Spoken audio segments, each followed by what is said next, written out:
आज 22 जनवरी है और 8-9 दिन बाद मोदी सरकार का इस कार्यकाल का अंतिम बजट प्रस्तुत होने वाला है। क्या उस बजट में इश्यूज हैं? हम विस्तार से उनके बारे में समय समय पर अपनी बात करते आए हैं, पर आज जो इश्यू हम आपके सामने लेके आए हैं वो देश पर कर्ज की स्थिति, द डेट ऑन इंडिया। और ये कर्ज की स्थिति इतनी भयानक बन चुकी है, मैं जो आंकड़े आपके सामने रख रहा हूं, कि आपको जान के ताज्जुब होगा कि हम में से बैठा हुआ प्रत्येक व्यक्ति हमारे ऊपर 1,09,000 रुपये का कर्ज है, जो हमने नहीं लिया है। आपने नहीं लिया 1,09,000 का। हमारे बिहाफ पर भारत सरकार ने हमारे ऊपर 1,09,000 रुपये का कर्ज चढ़ाया हुआ है प्रति हिंदुस्तानी पर। पहले कितना था, कितना 9 साल में बढ़ा है, सारे का आंकड़ा लेके आया हूँ।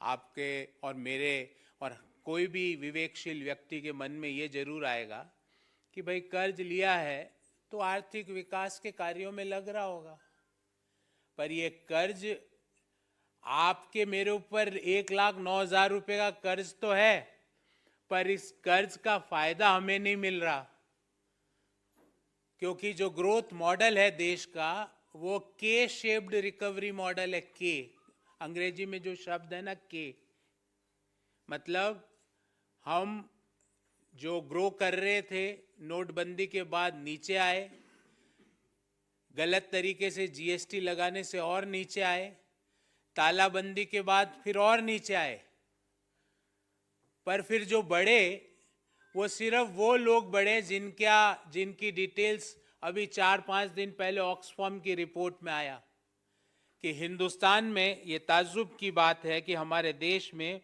5% जो लोग हैं उनके पास 60% संपत्तियां हैं, और जो बॉटम 50% जो लोग हैं देश के 140 करोड़ में से मैं गणना करूं तो जो 70 करोड़ लोग जो नीचे वाले हैं उनके पास मात्र 3% देश की संपत्तियां हैं। तो 5% अगर मैं कैलकुलेट करूं तो 140 का मतलब 7 करोड़ लोगों के पास देश की 60% से ज्यादा संपत्तियां हैं। और ऐसा नहीं है कि ये लोग जो जिनके पास 5%, जिनके पास 60% से ज्यादा संपत्तियां हैं वो देश को ज्यादा कर देते हो, ऐसा नहीं है। कर हम जो बॉटम 50% के लोग हैं, जो मिडिल इनकम ग्रुप और लोअर इनकम ग्रुप है, अगर हम कर की बात करें तो जीएसटी में हमारा कंट्रीब्यूशन 64% है। मतलब जो बॉटम 50%, जो 3% देश के एसेट्स को होल्ड करता है, वो देश के जीएसटी में 64% पैसा देता है, और जो 5% जो देश के 60% संपत्तियों को होल्ड करता है, वो जीएसटी में उनका कंट्रीब्यूशन मात्र 3% है। 3%, जो फर्स्ट 10% जो देश की जनसंख्या। तो ये जो के शेप्ड रिकवरी मॉडल है, इसमें जो मोदीनॉमिक्स है उसके लिए हम यही कहेंगे, rising debt, rising unemployment and rising inequality. जबकि राइज किसका होना चाहिए था? जीडीपी का। राइज किसका होना चाहिए था? पर कैपिटा इनकम का। राइज किसका होना चाहिए था कि हमारी रेटिंग जो हंगर इंडेक्स में है वो हमारी रेटिंग मतलब बढ़नी चाहिए थी, नीचे आनी चाहिए थी। तो कुल मिला के जो आज की जो प्रेस वार्ता है वो देश की डेट के ऊपर है। अब मैं विस्तार से एक एक बिंदु, जो मैंने मुख्य बिंदु आपके सामने रखे, विस्तार से एक एक बिंदु पर अपनी बात कहूंगा। जब मोदी सरकार ने सत्ता संभाली तो देश के ऊपर टोटल कर्ज था 55 लाख करोड़ रुपया, 55 लाख करोड़ रुपीस, और 2023 मार्च 31 को अनुमानित है, भारत सरकार का आंकड़ा दे रहा हूं, अनुमानित है 155 लाख करोड़ रुपया। मतलब 55 लाख करोड़ रुपया हुआ सन 1947 से लेके मार्च 31 2014 तक, और मार्च 31 2014 से लेकर मार्च 31 2023 में हो गया 55 का 155 लाख करोड़। आजादी से लेकर 2014 तक प्रति देशवासी पर कर्ज था 43,000 रुपया, जो मार्च 2023 में भारत सरकार के आंकड़ों के अनुसार रहने का अनुमान है 1,09,373 रुपया। और मैंने पिछले 9 साल का पूरा आंकड़ा बनाया, एक टेबल आपके सामने रखूंगा। इस टेबल में प्रति वर्ष भारत सरकार ने कितना कर्ज लिया और पर कैपिटा कर्ज देशवासियों पर कैसे चढ़ा। जो मार्च 2014 में 55 लाख करोड़ का कर्ज था, वो 155 लाख करोड़ का कैसे हो गया मोदी जी? मोदी जी, ऐसा क्या हुआ कि पिछले 9 सालों में जो कर्ज है वो 2.5 गुना से भी ज्यादा बढ़ा है। 43,124 से रुपये से बढ़कर 1,09,373 रुपया। पिछले 9 सालों में प्रति हिंदुस्तानी पर कर्ज बढ़ा है 66,249 रुपये। 66,249 is the increase per capita debt on every Indian in our country. ऐसा क्या हुआ कि 155 लाख करोड़ रुपया हो गया? जो टोटल कर्ज 31 मार्च 2014 को 55 लाख करोड़ था, वो 155 लाख करोड़ कैसे हो गया? और ये पैसा किसके उपयोग में आया, उसका ब्यौरा दे देता हूं।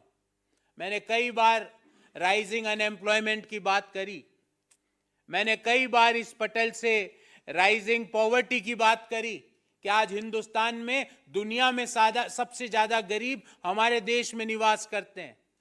पर आज आपको राइजिंग इनइक्वालिटी की बात बताता हूं कि ये कर्ज हम ले रहे हैं, हमारे प्रत्येक देशवासी के ऊपर चढ़ रहा है 1,09,373 रुपया। हम में से प्रत्येक हिंदुस्तानी पर चढ़ गया, पर उस कर्ज का फायदा हमें नहीं मिल रहा। फायदा मिल रहा है चंद लोगों को जिनकी वेल्थ बढ़ रही है, बाकी सब लोगों की वेल्थ कम होती जा रही है। और ये मैं नहीं कह रहा, जो मैंने आपको 55 लाख करोड़ से 155 लाख करोड़ बताया, ये भारत सरकार का आंकड़ा है। जो मैं अब आपको ऑक्सफैम की रिपोर्ट के अनुसार पढ़ के सुनाता हूं कि देश के 5% अमीर लोगों के पास देश की 60% से ज्यादा संपत्ति है, और नीचे के 50% लोगों के पास देश की मात्र 3% संपत्ति है, 3% वेल्थ है। पर ये नीचे के 50% जिनके पास 3% वेल्थ है, वो जीएसटी देते हैं, देश की 64% वहीं से आ रही है। और जो ऊपर के 10% अमीर लोग हैं, जिनके पास देश की 70-80% की वेल्थ है, वो जीएसटी देते हैं मात्र 3%। मतलब अगर 100 रुपये जीएसटी इकट्ठी होती है, तो जो नीचे के 50% लोग हैं, उनकी तरफ से 64 रुपये इकट्ठी होती है। और जो वेल्थी लोग हैं, जिनके पास देश की 60% से ज्यादा संपत्ति है, वो सिर्फ 3% जीडीपी देते हैं। तो कर्ज ले रहे हैं हम सब लोग, आप लोग, मैं, हम जैसे करोड़ों लोग। बेरोजगारी की बात ही नहीं कर रहा, उसका विश्व रिकॉर्ड तो रोज बढ़ता जा रहा है। कर्ज हमारे ऊपर चढ़ रहा है, और फायदा उस कर्ज का किनको हो रहा है? उन खरबपतियों को जिनकी संख्या दिन ब दिन प्रत्येक वर्ष बढ़ती जा रही है। रिपोर्ट आती है कि इस वर्ष भारत में इतने खरबपति हो गए, पर रिपोर्ट कभी भी ये नहीं आती कि हिंदुस्तान में दुनिया में सबसे ज्यादा गरीब आज हिंदुस्तान में है। रिपोर्ट कभी ये नहीं आ रही कि कोरोना के दौरान जितने लोग दुनिया में गरीबी में गए, उनमें से 79% लोग हिंदुस्तान के थे। तो ये के शेप्ड जो मॉडल है, जिसने high debt, high unemployment, high inflation and high inequality, जबकि हाई क्या होना चाहिए था? High per capita income, high GDP, high rankings on the global platforms, वो हाई होना चाहिए था। वहां पे हम रोज नीचे गिर रहे हैं, और हमने बढ़ा किसको रहे हैं? प्रति व्यक्ति कर्ज को, जो पिछले 9 साल में 2.5 गुना से ज्यादा बढ़ गया। और अगर हम कुल कर्ज की बात देखें, तो कुल कर्ज देश के ऊपर 3.25 गुना ज्यादा बढ़ गया। अब आप कहेंगे साहब कर्ज तो कोई भी देश पर बढ़ सकता है, इसमें क्या है?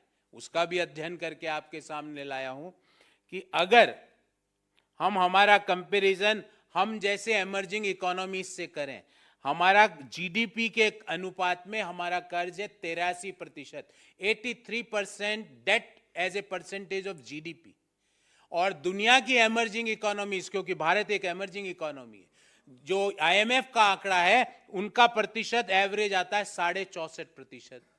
तो मोदी जी ये 20% ज्यादा कर्ज क्यों ले रहे हो आप जीडीपी के? जो दूसरे देशों को उनकी उसकी जरूरत क्यों नहीं पड़ रही जो आपको पड़ रही है? और इस कर्ज जो हर व्यक्ति के ऊपर जो आपने 1,09,373 रुपए का कर्ज चढ़ाया, उसका फायदा उन व्यक्तियों को क्यों नहीं मिल रहा है? उसका फायदा सिर्फ खरबपतियों को क्यों मिल रहा है? देश में इनइक्वलिटी को क्यों ये कर्ज बढ़ा रहा है?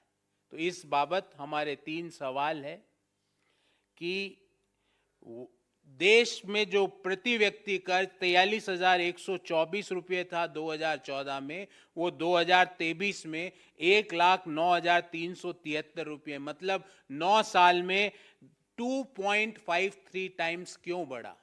पहला सवाल।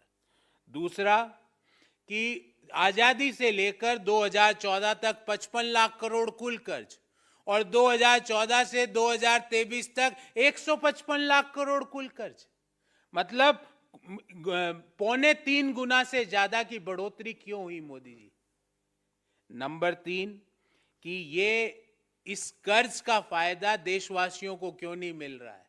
क्यों हमारी देश का जो विकास का मॉडल है वो के शेप्ड है, वो वी शेप्ड? दुनिया के सारे देश कोरोना में नीचे आए पर सभी पूरी पॉपुलेशन ऊपर उठी, पर हमारे यहां हम नीचे तो सब आ गए पर ऊपर सिर्फ खरबपति उठ रहे हैं, हम लोग नहीं उठ पा रहे हैं। तो मोदी जी ये के शेप्ड रिकवरी इकोनॉमिक मॉडल को कैसे बंद किया जाएगा? क्योंकि 50% पॉपुलेशन जो कि मात्र 3% वेल्थ को ओन करती है, पर जीएसटी देश का 64% वो देती है, ऐसा क्यों?